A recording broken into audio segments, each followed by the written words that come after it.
Hi class, welcome to week 8 of history 1301. You guys are in the last week of the course. You are almost done. So this week you guys will need to complete your discussion, your weekly quiz, your journal. You'll also have your final exam, which is set up just like the midterm, where you'll have an essay, 2 short answers, and multiple choice. And then you'll also need to finish any additional assignments that you guys have not completed yet. Make sure those are submitted by midnight on the final day of the course. And if you need help with anything or anything for any reason, just send me an email. So this week, I am standing in the Contraband and Freedman Cemetery here in Alexandria, Virginia. So I wanted to walk around and show you this historical site and talk a little bit about it. So this cemetery was established in 1864 by the Union military commander of the Alexandria district, and it was set aside as burial grounds for Contraband and Freedman in the Civil War. So as we walk by, I'll show you each of these limestone markers here that are in the ground mark a grave. Some of them are marked, you can see, and below it says grave of a child, and then others will say grave of an adult, but most of them are just plain limestone markers with nothing written on them.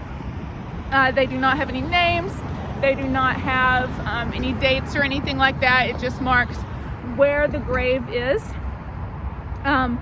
So the stones that are in the cemetery mark the locations of more than 540 graves that have been identified by archaeologists and historians in the area, and they're now protected by the memorial.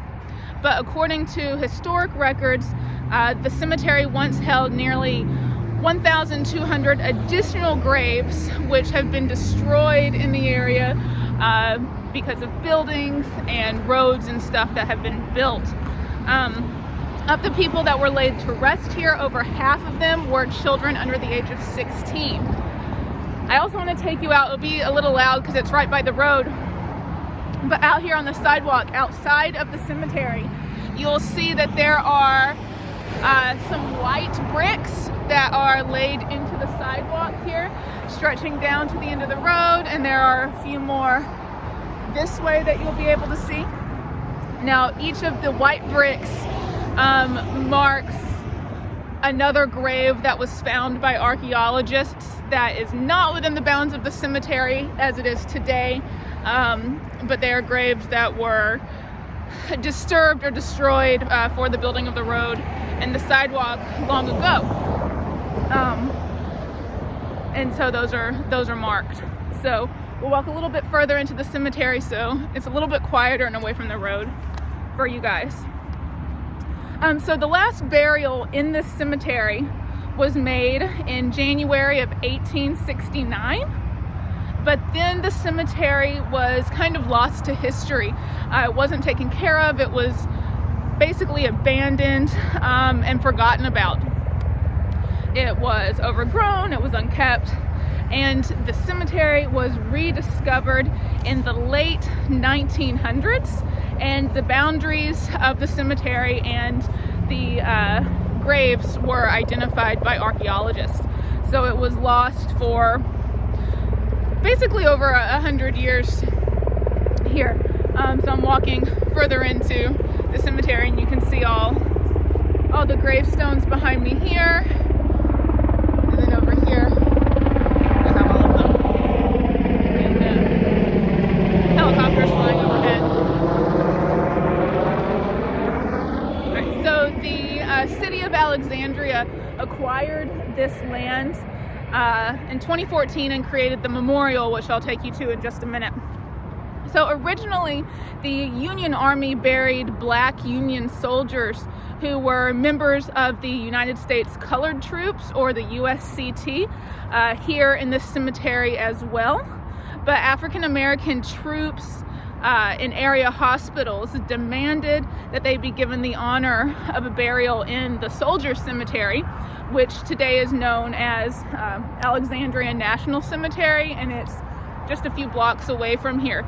Their request was granted, and they were black soldiers, Union soldiers, were buried in Alexandria National Cemetery alongside white soldiers, or in the same cemetery as white soldiers. But that led to the Alexandria National Cemetery filling up very quickly, and that led to the creation of Arlington National Cemetery, just outside of Washington, D.C.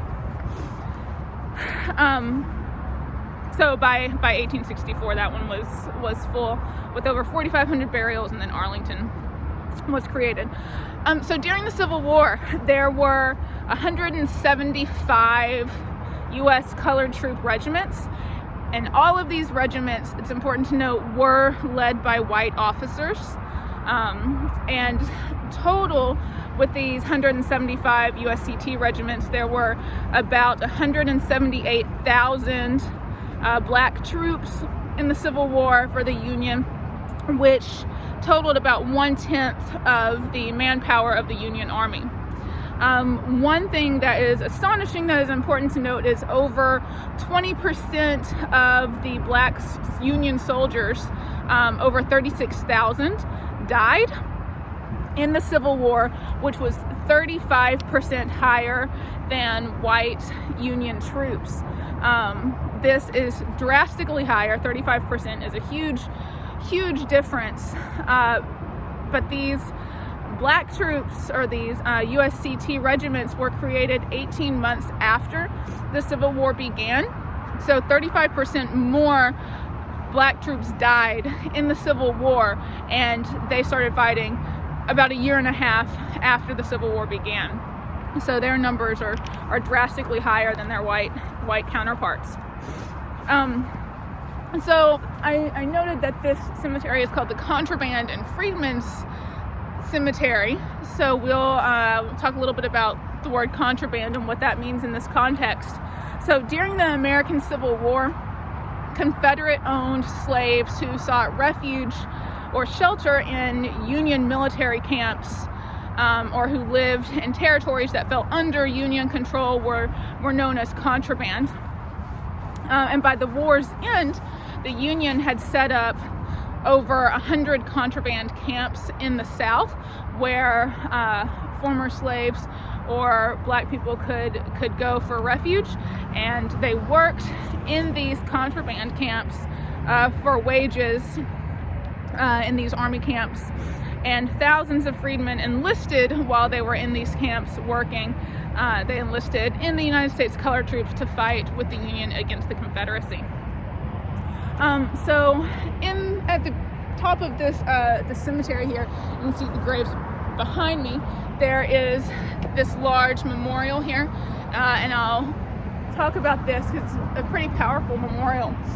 This is called the Path of Thorns and Roses, and it's an 18-foot high sculpture that spirals upwards,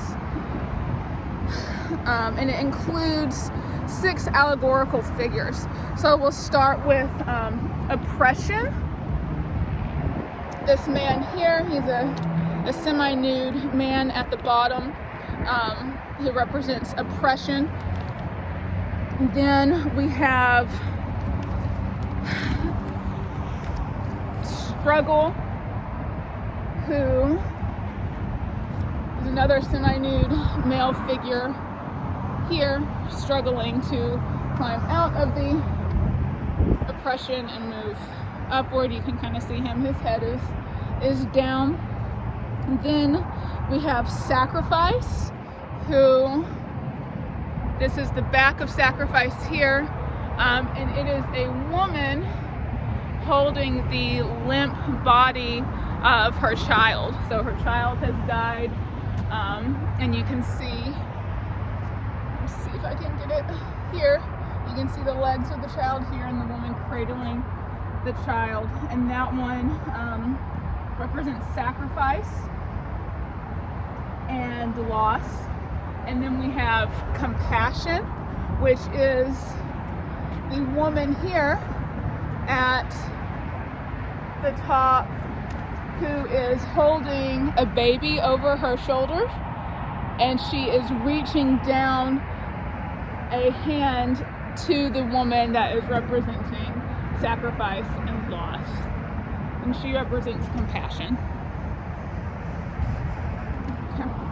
And then the final one at the top is Hope, and you can see him up there, and it is a man that is holding an unbloomed rose in his hands at the top, and the statue is enclosed and encircled with thorns, so you can see that there. So it represents different experiences and sacrifices and emotions of slaves and colored troops. All right, so next to the statue is this structure here that has the names of all of the people that have been discovered to have been buried here in the Contraband and Freedman cemetery. So all of the names are written down along with their ages.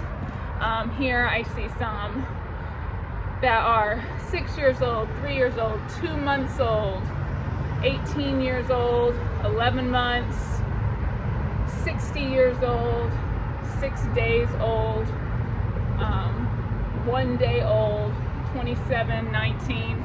So it ranges drastically. There's a lot of young people here, a lot in their 20s, 30s, a lot of children. And then it has the remarks, which are the area of the city or the hospital or the neighborhood that they were in. So this will have all of their names, and then around here I also want to point out that there are some quotes here on the structure that has the names, on the memorial with the names, by Harriet Jacobs, who you guys read about in week 6 of the class and talked about in the discussion. And then at the bottom of the structure here, there's another quote by Harriet Jacobs. It says, "I am thankful there is a beginning. I am full of hope for the future.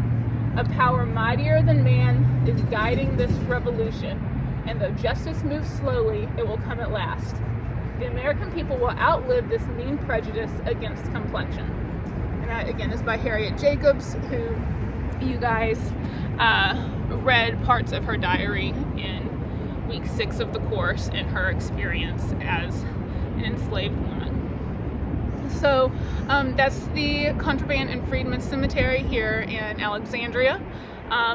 It's a pretty powerful place, and yeah, it's if you're ever in the area, I recommend coming by here. Again, week 8 of the course, final week. You guys did it. If you have any questions as you're finishing up the course, if you need anything, just message me, email me. I'm here to help you guys. All right, great job, and I'll see you later. Bye.